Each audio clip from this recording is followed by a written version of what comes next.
இந்த நிகழ்ச்சிக்கு super star Rajinikanth அவர்களும் உலகநாயகன் கமலஹாசன் அவர்களும் வந்திருந்து விழாவை சிறப்பித்தது விழாவிற்கு மகுடம் வைத்தவர் போல.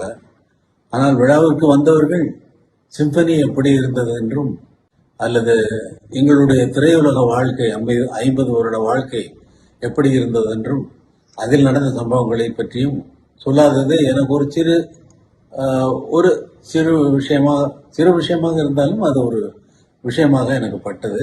ஆனால் அவர்கள் ரசிகர்களுக்கு மிகவும் சந்தோஷமாக இருந்திருக்கும். பல மேடையிலேயே ரஜினிகாந்த் அவர்களும் திரு கமலஹாசன் அவர்களும் நீங்க அவருக்கு மட்டும் நல்ல பாட்டு போடுறீங்க அப்படின்னு கமலஹாசன் ரஜினிகாந்துக்கு அவருக்கு மட்டும் நல்ல பாட்டு போடுறீங்க பாரு. ரஜினி சார் என்ன சொல்லுவாரு, அவரும் நீங்க அவருக்குன்னா நல்ல பாட்டு தான் போடுவீங்க சாமி அப்படின்னு சொல்லி அவர் சொல்லுவார்.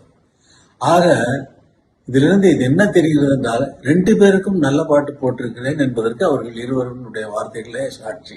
ரசிக பெருமக்களும் வந்திருந்த அனைவரும் எல்லா துறையை சார்ந்தவர்களும், சினிமா துறை, பத்திரிகை அன்பர்கள், அரசு அமைச்சர் பெருமக்கள், மற்ற முக்கியமானவர்கள் இவர்களெல்லாம் அவர்கள் இந்த சிம்பனியை பார்த்தது, எனக்கு கேட்டது, பார்த்தது எல்லாமே மிகவும் மகிழ்ச்சிகரமான விஷயம்.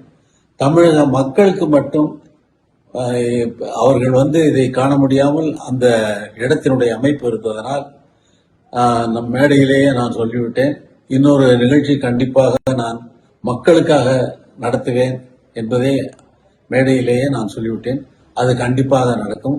மக்கள் அனைவரும் அதை எதிர்பார்க்கலாம். அந்த நாளை நானும் மிகவும் ஆவலோடு எதிர்பார்க்கிறேன்.